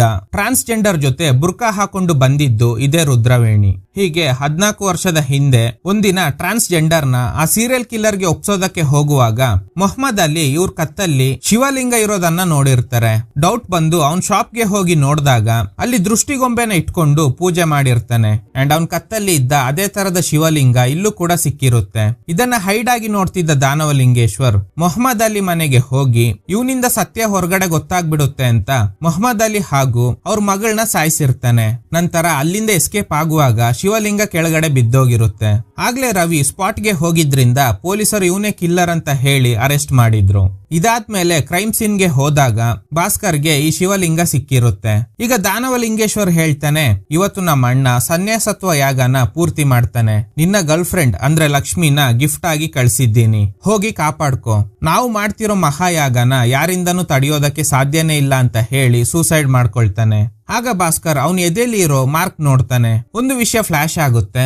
ಅದೇನಂದ್ರೆ ಆ ದಿನ CI ಶಂಕರ್ ಮನೆಗೆ ಹೋದಾಗ ಅವ್ರ ಫ್ಯಾಮಿಲಿ ಫೋಟೋನಲ್ಲಿ ಇದ್ದ ಒಬ್ಬ ಹುಡುಗನಿಗೆ ಇದೇ ತರ ಮಾರ್ಕ್ ಇದ್ದಿರುತ್ತೆ. ಶಂಕರ್ ಮನೆಗೆ ಬಂದು ನೋಡಿದಾಗ ಅಲ್ಲಿ ಯಾರು ಇಲ್ಲ. ದೇವ್ರ ಮನೆಗೆ ಹೋದಾಗ ಅಲ್ಲಿ ಕೂಡ ದೃಷ್ಟಿಗೊಂಬೆಗೆ ಕ್ಷುದ್ರ ಪೂಜೆ ಮಾಡಿರ್ತಾರೆ. ಅಲ್ಲಿ ಒಂದು ಗ್ರಂಥ ಸಿಗುತ್ತೆ. ಅದರಲ್ಲಿ ಬರ್ದಿರೋ ಪ್ರಕಾರ ವಿಷ್ಣು ಮೋಹಿನಿ ಅವತಾರ ತಾಳಿ ಭಸ್ಮಾಸುರನನ್ನ ಸಾಯಿಸಿದ್ರು. ಆಗ ಶುಕ್ರಾಚಾರ್ಯ ಭಸ್ಮಾಸುರನಿಗೆ ಮರುಜನ್ಮ ಕೊಟ್ಟು ಮತ್ತೆ ಭೂಮಿಗೆ ಕರ್ಸ್ಕೋಬೇಕು ಅಂತ 18 ವರ್ಷಗಳ ಕಾಲ ಸನ್ಯಾಸತ್ವ ಸ್ವೀಕರಿಸಿದ್ರು. ಭೂಮಿ ಮೇಲೆ ವಿಷ್ಣು ಜಾತಕದಲ್ಲಿ ಪುರುಷನಾಗಿ ಹುಟ್ಟಿ ಸ್ತ್ರೀಯಾಗಿ ಬದಲಾಗಿದ್ದ ಮಂಗಳಮುಖಿಯರನ್ನ ಶಿವನಿಗೆ ಬಲಿ ಕೊಡಬೇಕು.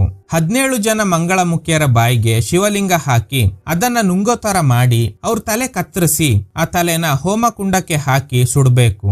ದೇಹನ ಪೂರ್ವ ದಿಕ್ಕಿಗೆ ಮುಖ ಮಾಡಿ ಇಡಬೇಕು.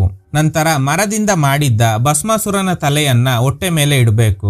ಆಗ ಸೂರ್ಯನ ಕಿರಣ ಹೊಟ್ಟೆ ಮೇಲೆ ಇರೋ ಭಸ್ಮಾಸುರನ ತಲೆಯಿಂದ ಹೊಟ್ಟೆಲಿ ಇರೋ ಶಿವಲಿಂಗ ತಲುಪಿದಾಗ ಆ ಶಿವಲಿಂಗ ಆತ್ಮಲಿಂಗ ಆಗಿ ಬದಲಾಗುತ್ತೆ. ಹೀಗೆ 17 ಮಂಗಳಮುಖಿಯರನ್ನ ಬಲಿ ಕೊಟ್ಟು ಆ ಆತ್ಮಲಿಂಗನ ಹೊಟ್ಟೆಯಿಂದ ತೆಗಿಬೇಕು.